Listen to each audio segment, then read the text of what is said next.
Munich, Germany. In September 1932, the distinguished British historian is spending a few days in the city. He's Winston Churchill, MP, one-time cabinet minister, but now just a backbencher. So this is not an official trip, but nor was Winston simply a tourist. He was here to carry out field research for the book that he was writing, his biography of his great ancestor, John Churchill, Duke of Marlborough, whose most important victory over the French had taken place at Blenheim, some 40 miles from the city. What happened next is one of the great what-ifs of history. Ich wollt.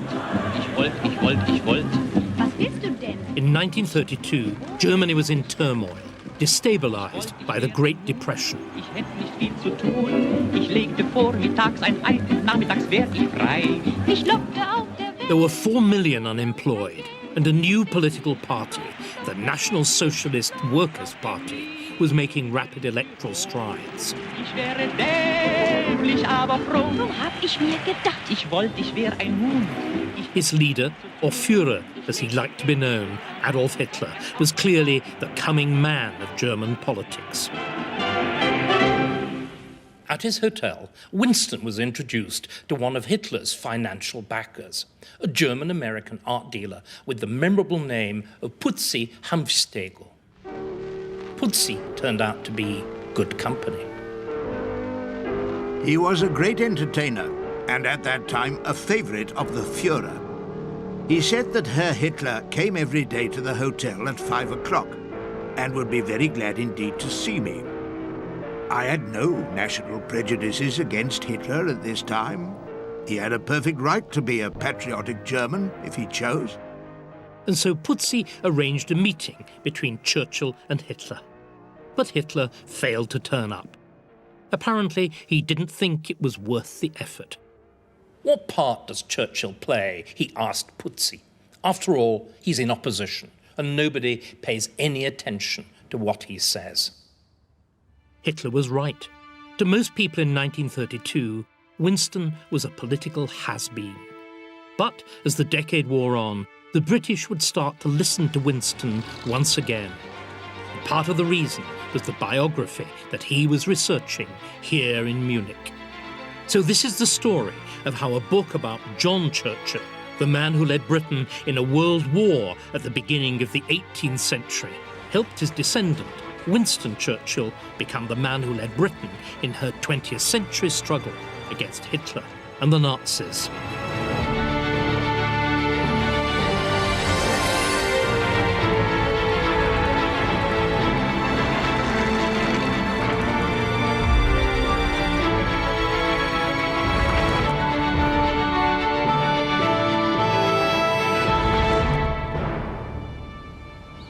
Chartwell, Kent. Though Winston kept a home in London, this is where he spent most of his time during the 10 crucial years before World War II, when Winston was out of power and out of favour. We call the years after Churchill's loss of office in 1929 the wilderness years. They're not.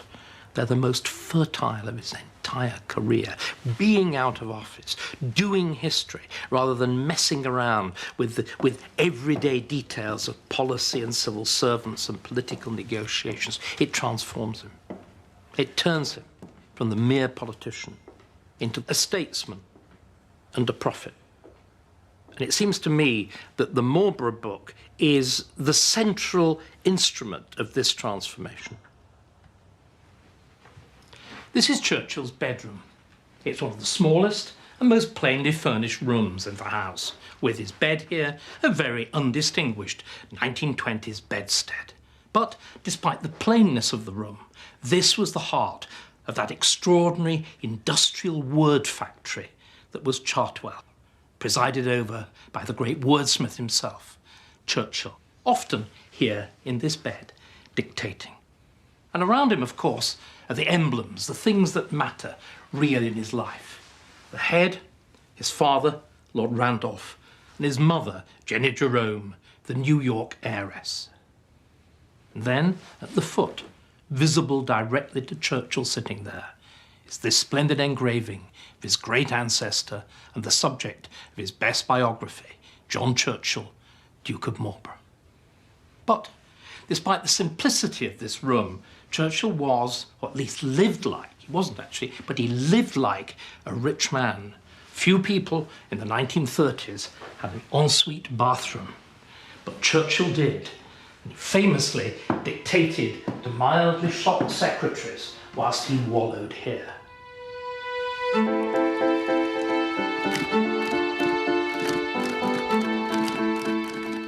All through the 1930s, Winston dictated his biography of Marlborough. Published in 4 volumes between 1933 and 1938, and serialised to a wide readership in the Sunday Times. In the first volume, Winston told the story of how his ancestor, John Churchill, had betrayed his king and patron, James II, and helped to place the Dutch leader, William of Orange, on the throne of England. It was an act which set Britain on a new path towards parliamentary government and eventually democracy. But it also committed her to a 20-year ideological struggle with the greatest military power of the day, Louis XIV's France. For 30 years, Louis XIV had waged continual war against his neighbours, forever seeking to push outward the frontiers of France. Winston presents Louis XIV as this profoundly dictatorial figure, an absolute monarch who would brook no opposition internally. But he also presents him as a believer in European hegemony, that he is going to carry France to a universal domination of continental Europe. But also, of course, that he is an agency of a kind of radical, intolerant Catholicism. Thus, our ancestors saw the all-powerful, all-grasping military monarch become also the implacable foe of Protestantism, and indeed of political freedom of every kind throughout Europe. Better the barbarian conqueror of antiquity than this high-heeled, beperiwigged dandy strutting amid the bows and scrapes of mistresses and confessors to the torment of his age. For Winston, therefore, the pomp and glories of Versailles were a sham, nor could the art and music and drama that flourished in Louis's reign disguise the fact that Louis was a mere dictator with power only to injure and do harm. But in researching Volume 1, Winston has seen at first hand the rise of a new dictator to menace Europe. The first thing that Winston does when he's in Germany on that research trip is to look at those boys marching, to look at them in their uniforms, to look at that peculiar light in their eyes. He realizes, just like Louis XIV's France, Hitler is creating a nation, every aspect of which is mobilized for war.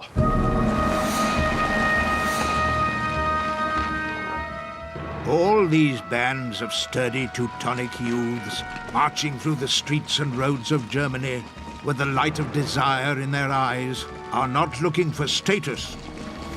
They are looking for weapons. But Churchill was out of step with both Parliament and public opinion. And at first, his Marlborough biography did not help his political reputation. I think Marlborough helps to keep Churchill in the wilderness to begin with. There's no doubt about this. It reinforces the sense of a man out of his time.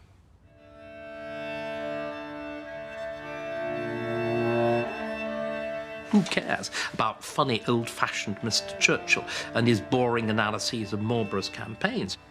And it's not only that, he's seen as a warmonger. This is the Menin Gate at Ypres, a memorial to the tens and tens of thousands of British and Commonwealth troops who were killed in this sector of the Western Front in World War I, but whose bodies were never found. Even today, a century after the First World War, it's difficult to read these endless columns of names, tens and tens of thousands of the dead, and not to choke. In 1933, the Great War was only a decade and a half away. The memories were still fresh and the grief still raw, and never, never again was the cry. So in 1930s Britain, pacifism was pretty much universal. Everybody, from the royal family to the wildest fringes of the left, was convinced we must never fight another European war. We must disarm. There must be peace. Peace in spite of every provocation. Peace at almost any price. There was a single major exception. Winston, alone amongst the leading politicians, was reading, writing, thinking, predicting war. In 1933, Winston was nearing the end of Volume 1. He himself had been nearly 4 years out of power. And at this point in the story, his hero Marlborough was similarly frustrated.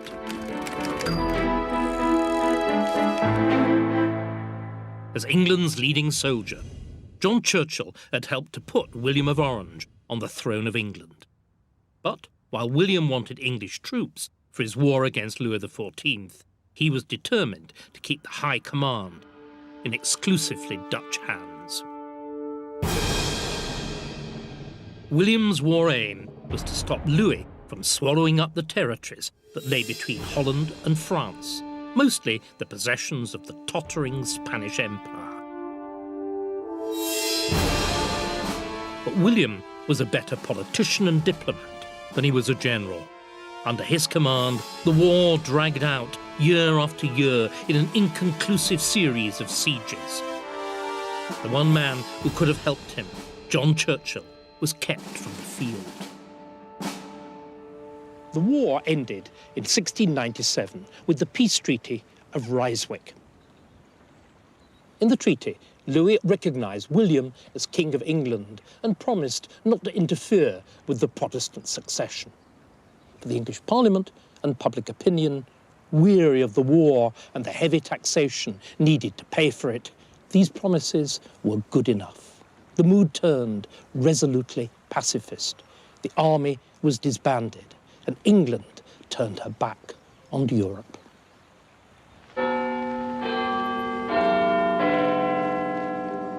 Groaning under taxation, impatient of every restraint, the Commons plunged into a career of economy and disarmament, which was speedily followed by the greatest of the wars that England had ever waged, and the heaviest expenditure she had ever borne. You're not quite sure whether Churchill is writing about the past, the present, or the future.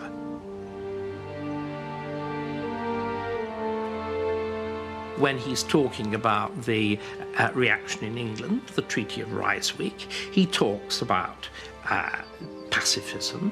He talks about a detachment from Europe. He talks about war weariness. And of course, this is exactly what is happening in the 1930s. But he's writing this about 1697.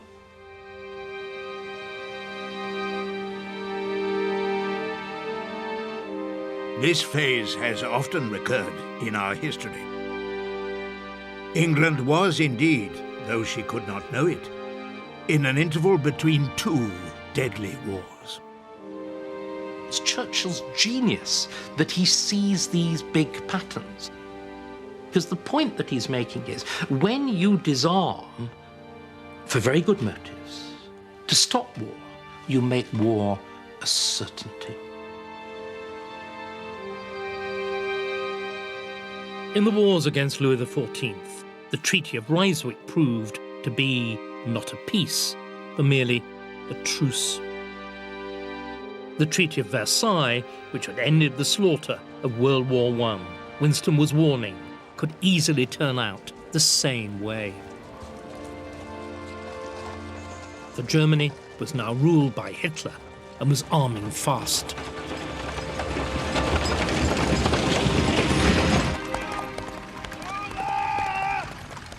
On the 20th of February 1702, King William went out riding in Windsor Park. His horse Sorrel stumbled on a molehill. The king was thrown and he broke his collarbone. He never recovered.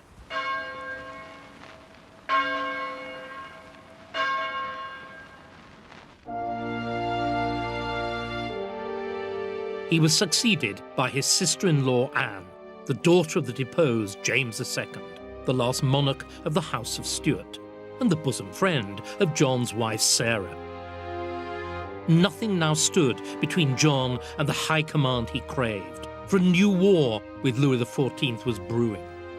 The casus belli was another royal death, this one long expected. The ruler of the Spanish Empire, Charles II, childless and afflicted with religious mania, had been dying for as long as anyone could remember. Spain, like her king, was enfeebled, but she still held vast territories in the Americas, Italy and the Netherlands. Who would inherit? On the 1st of November 1700, Charles II of Spain performed his first decisive act in years and died, having first left the whole of the Spanish Empire to Louis's grandson, Philip, Duke of Anjou. For Louis to accept the legacy guaranteed war, but it also promised to make France the world power. Louis barely hesitated, and this painting allegorizes his decision. France, in the blue robe embroidered with the fleur-de-lis, presents her young prince. Kneeling, Spain proffers him the crown, and the church benignly endorses the deed.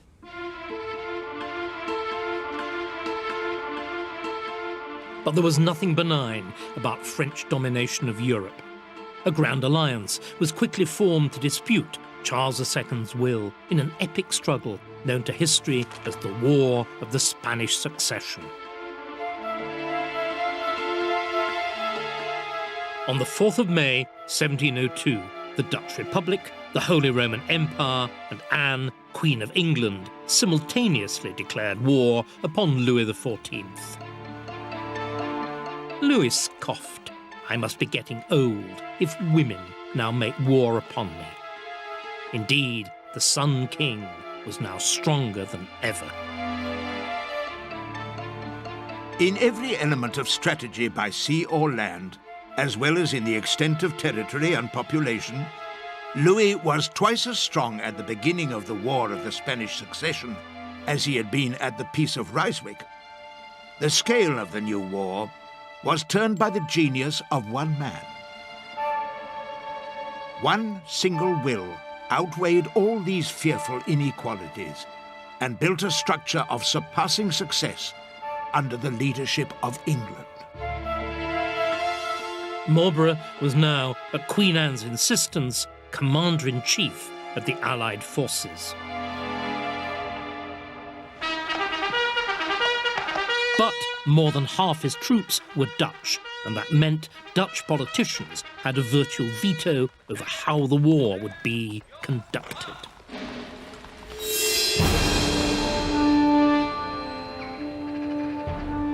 The early 18th century war, as it was understood by both the French and the Dutch, was a relatively civilized affair, fought according to strict rules. Armies and troops were expensive and far too valuable to be risked on the outcome of a single big battle. Instead, war advanced inch by inch in a series of set-piece sieges and manoeuvres and counter-manoeuvres. This was war, as Winston put it rather nicely, as military chess. But Marlborough also realised that this kind of war, with its snail-like pace and its absence of decisive outcomes, would place an intolerable strain on the Grand Alliance and deliver the eventual victory to Louis. The chessboard must be thrown over, a war made bigger, faster, bloodier.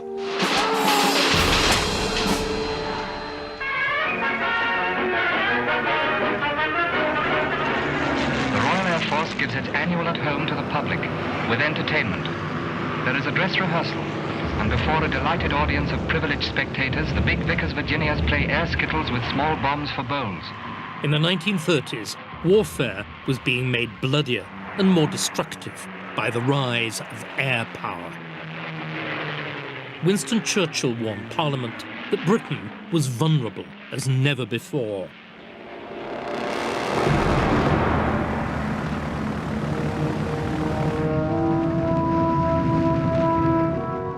This cursed hellish development of war from the air has revolutionized our position. Germany is arming fast, and no one is going to stop her. Not to have an adequate air force in the present state of the world is to compromise the foundations of national freedom and independence. But Stanley Baldwin's national government was still pursuing the politically popular policy of peace through disarmament. There are a million good reasons why you should support the national government. I will never stand for a policy of great armaments. And I give you my word, and I think you can trust me by now. Nevertheless, in 1934, Winston extracted from Baldwin a pledge in the House of Commons that the RAF would keep pace with Hitler's Luftwaffe. It was the first small victory in the campaign Winston waged over the next 5 years to force the government to modernise the RAF. A campaign which would have momentous consequences for Britain and for Churchill. This is the latest type of single-seater fighter, and as you can see, a monoplane. That she's going to be a great asset to the RAF is pretty obvious. All the while, from the word factory at Chartwell came more volumes in the ever-expanding biography of the Duke of Marlborough. Suddenly, you can see the crossover. It's roughly between the publication of volumes 2 and 3, in which Churchill's warnings start to be heeded. As the storm gathers and as the thunderclaps get closer and closer, people, as it were, I think, start reading Marlborough differently. It becomes clear that he is the only serious politician of the front rank who's thought about war, who's contemplated what has to be done in war.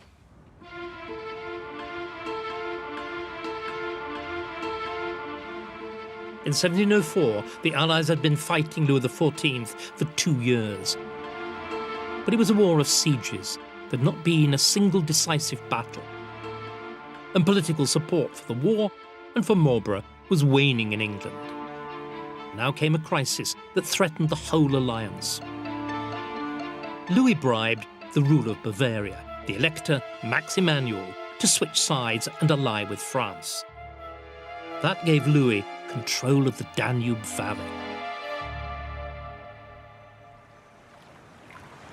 War is about geography, the geography of rivers, plains and hills, especially perhaps of rivers like the Danube here.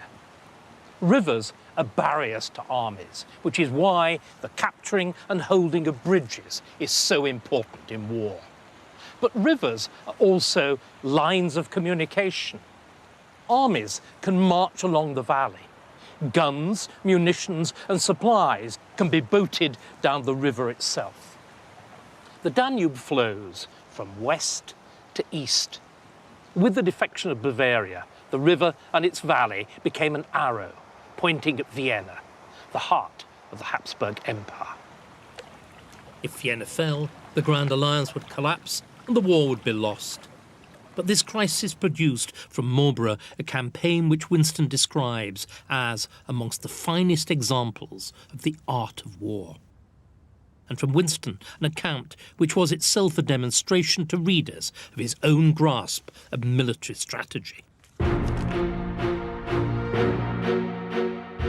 As the 1704 campaign began, Louis had 3 main armies confronting the Allies in 3 different theatres.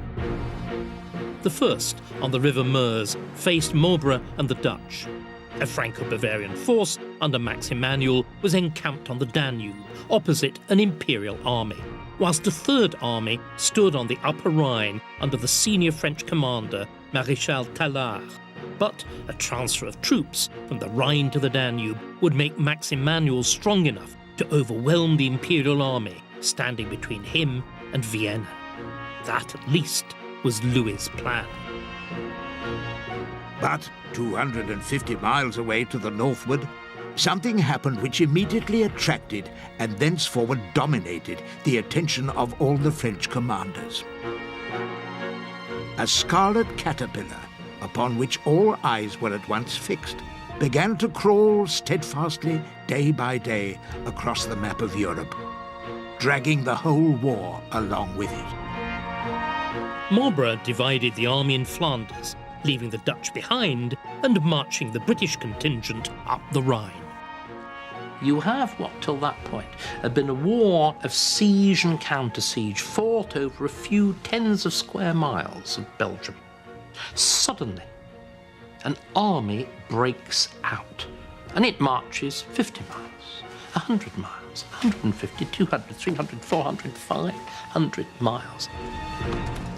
It's absolutely extraordinary. The genius of Marlborough's move was that even as he marched up the Rhine, he still kept the French pinned down in Flanders. This was because he could sail back down the Rhine 8 times faster than any army could march up it. By keeping a flotilla of riverboats always with him, he forced the French to hold their troops close to Flanders in case he suddenly doubled back. Marlborough always possessed the power to return at superior speed to Flanders. It was this curious feature of the military problem which was so baffling to the French. They could not be sure that the whole march was not a feint to lure them from Flanders. Where would Marlborough strike? Louis dared not move troops from France until Marlborough's intentions were clear. One of the few people in the know was Marlborough's wife, Sarah, to whom he wrote almost daily. What you propose as to coming over I should be extremely pleased with. But you will see by my last letter that what you desire is impossible. For I am going up into Germany, where it would be impossible for you to follow me. But love me as you do now, and no hurt can come to me. On the 7th of June, the army, all now wearing the change of boots which Marlborough had prepared for them in advance, suddenly turned east. At last it was clear to the French that Marlborough's destination was the Danube. But by then it was too late. He had stolen a march on all 3 French armies.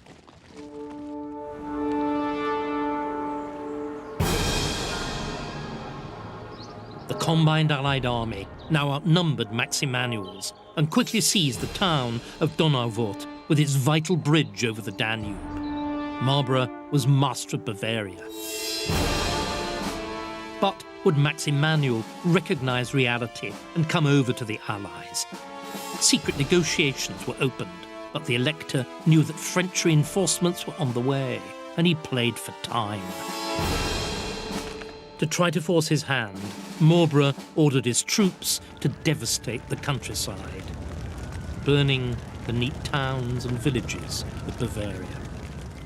Years later, Marlborough bought a set of tapestries called The Art of War.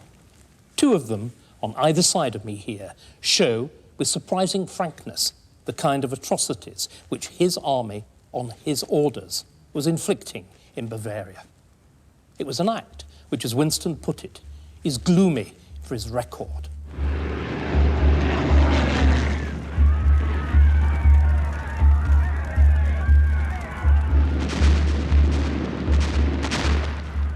But it worked, as it induced the Elector Max Emanuel to disperse most of his own troops to protect his own valuable estates scattered the length and breadth of Bavaria.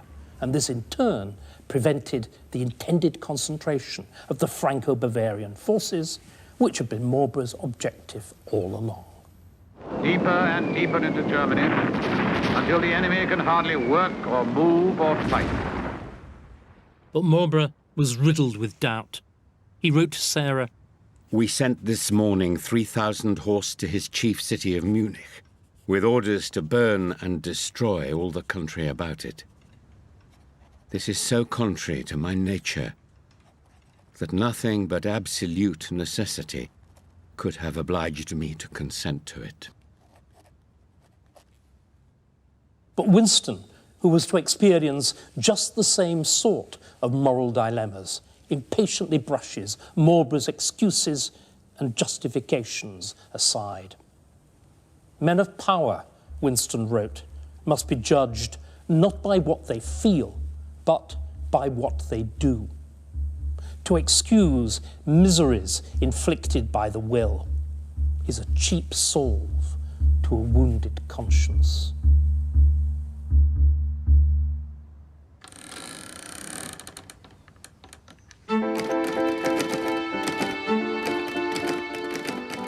Winston's account of Marlborough's Bavarian campaign was published in October 1934 in Volume 2 of his biography of his ancestor. In one sense, of course, the book is a kind of testimonial, and Churchill uses it as that. I mean, he makes sure absolutely everybody gets presentation copies. When you look at this book, you look at the handsomeness. I mean, it's very lavish. It's a book that is made to be given, and he gave it. Among those who received a copy was the leader of the government, Stanley Baldwin.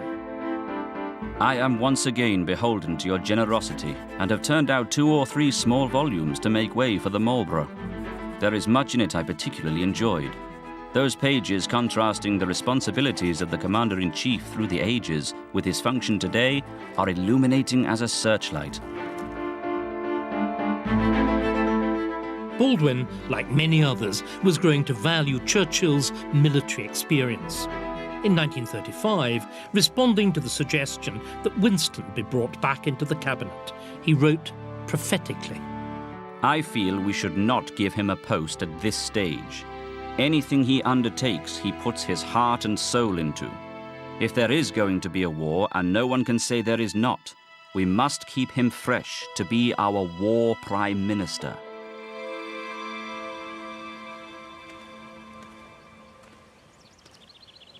The climax of Volume 2 is the battle that took place here on August the 13th, 1704.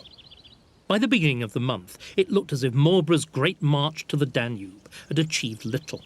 Max Emanuel had remained loyal to Louis XIV, and now reinforcements under Maréchal Tallard had arrived. The Franco-Bavarian army of 60,000 now outnumbered the Allies with 56,000. In England, Marlborough's political opponents were furious that the Queen's troops had been taken to a new and remote theatre of war without parliamentary authority. The imperial commander, Prince Eugene of Savoy, wrote to the Emperor about the English general. To draw a true picture of Marlborough, here is a man of high quality, courageous, extremely well disposed, and with keen desire to achieve something. All the more as he would be ruined in England should he return empty-handed. At dawn on the 13th of August, the French and Bavarians were camped on the north bank of the Danube, close to the village of Blenheim. Maréchal Tallard was convinced that Marlborough now had no alternative but to abandon Bavaria, retreating back along his supply lines. However, as the mists of dawn rose, the sleepy French saw Allied troops deploying before them. But there was no alarm in the French command. They believed that this must be a screen to cover Marlborough's inevitable retreat. It never entered into their minds that they might be attacked themselves. In this warfare of marches and counter-marches, battles were so rare that if reasonable precautions were taken, they might almost be ruled out. That the armies before which they were grimacing in the orthodox fashion would suddenly fall upon them and try to kill them all, or perish in the attempt, seemed as unlikely as that a chess player should knock over the board and seize his opponent by the throat.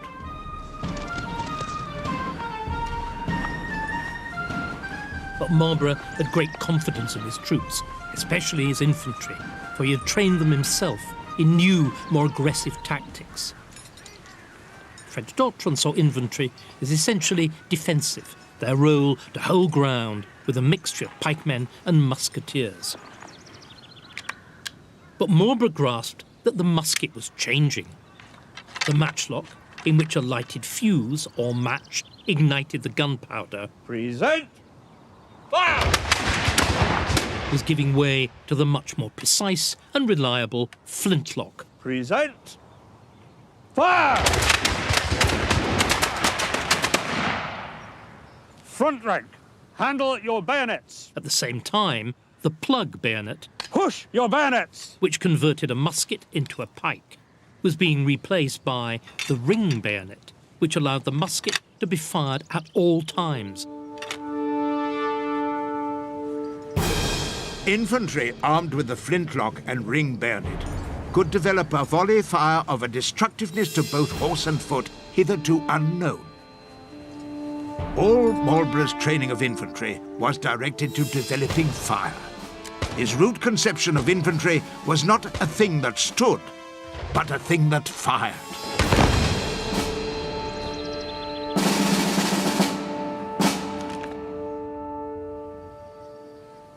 Here, I'm standing in the footsteps of giants. From this ridge and a church tower down there, Eugene and Marlborough surveyed the lie of the land and decided on their dispositions on the eve of the battle of Blenheim. And here, 230 years later, Winston came to research the site of his ancestors' great victory. He was deeply moved as he repeopled the scene with ghostly but glittering armies, and decided that he could interpret it for the first time.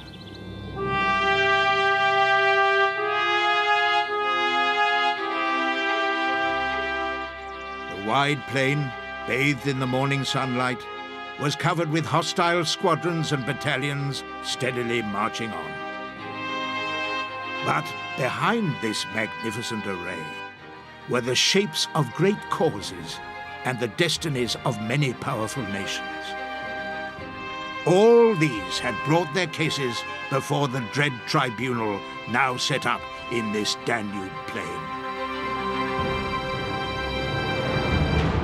This ridge lies to the north, and the Danube itself over there to the south.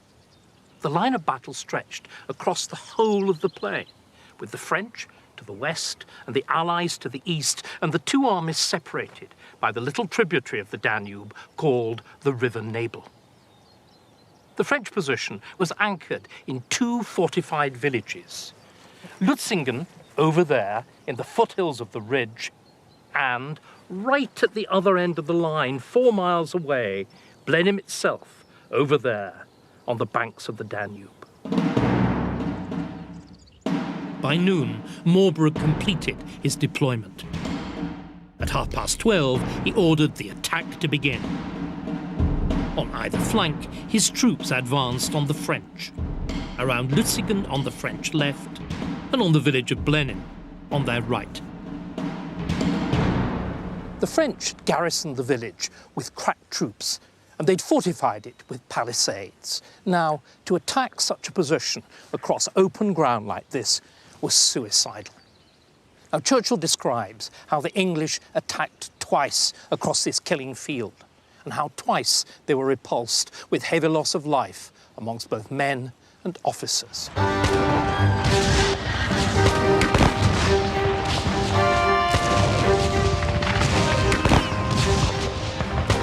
But the French commander, under this furious assault, panicked, and he summoned in more and more reserves from the centre into the village, until finally 12,000 French troops were crammed in, packed too close together to engage the enemy, but unable to escape because they were hemmed in between the English and the Danube. Marlborough had achieved his objective. The French reinforcement of their right had weakened their centre and stripped the cavalry of most of its infantry support. Allied cavalry, meanwhile, was slowly crossing the Nebel. The French horse tried to push them back, but were beaten off by concentrated fire from Marlborough's infantry. Upon the 2-mile front, from Blenheim to Oberglau, Marlborough had now nearly 80 squadrons against 50 or 60. and 23 infantry battalions against only 9 French. There is a grand simplicity in 2 or 3 to 1 at the decisive point. To procure it, there lies the secret. Marlborough now walked his cavalry forward. Again the French charged, and again they were beaten off.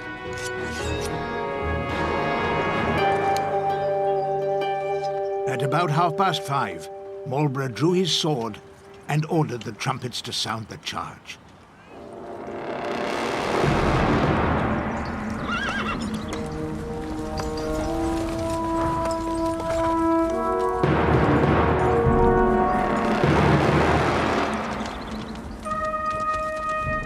Now, for the first time, the whole body of the Allied cavalry broke into a trot and, sword in hand, rode forward on all who barred their path.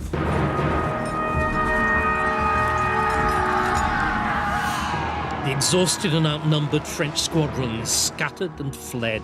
But the Danube barred their escape. Thousands tried to swim their mounts across the river, and thousands drowned.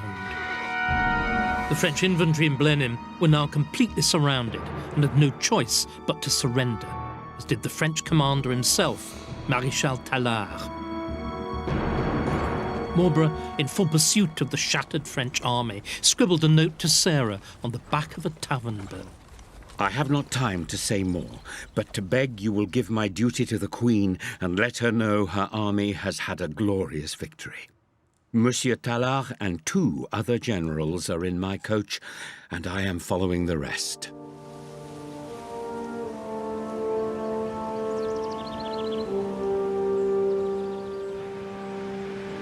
For the first time in a generation of war, an entire French field army had been destroyed.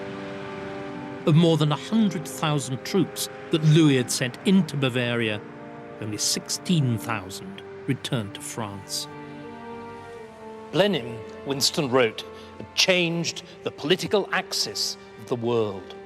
Hitherto, it had seemed that France was destined to dominate Europe, with Italy, Spain, the Empire, Holland and England all becoming mere satellites, dutifully orbiting round the Sun King. But Marlborough had changed that, and one of the first to realise the fact was Louis XIV himself.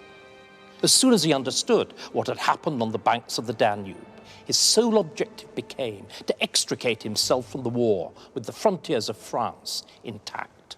The relentless, onward expansion of his kingdom had been stopped, and the man who'd halted it was Marlborough.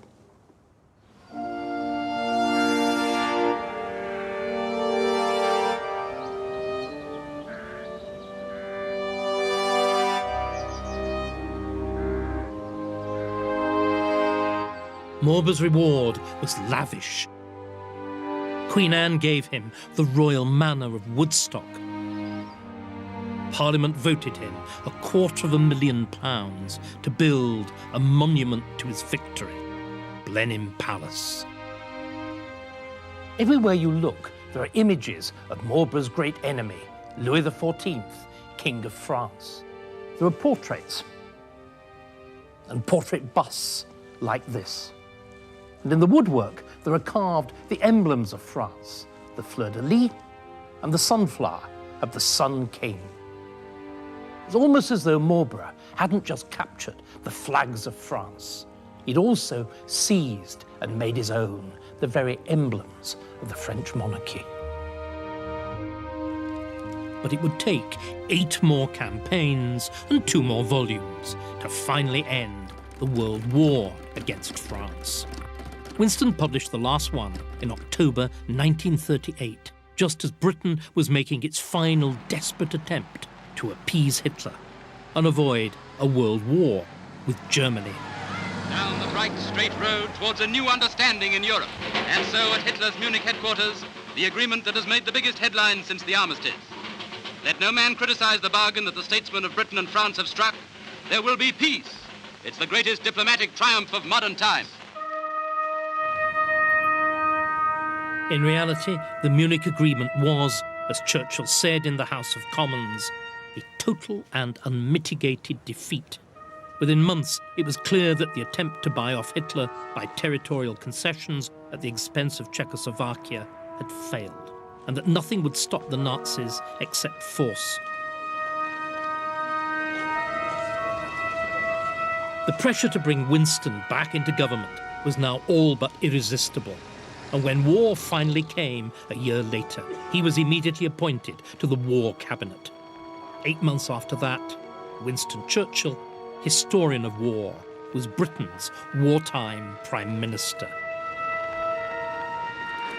By then, the British Army was once more preparing to fight in Flanders, on ground where their countrymen had been shedding their blood for centuries.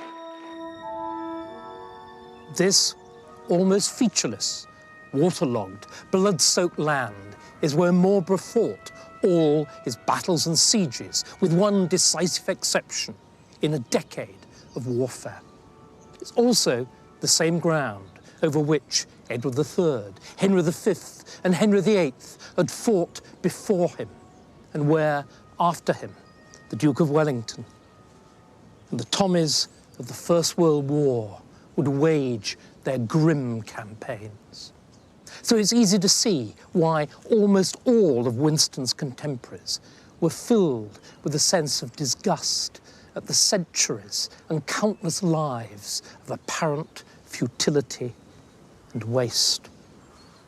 But Winston, almost alone, was clear-headed enough to see the underlying intellectual issue, that, though times change, geography and the strategic imperatives that it creates do not.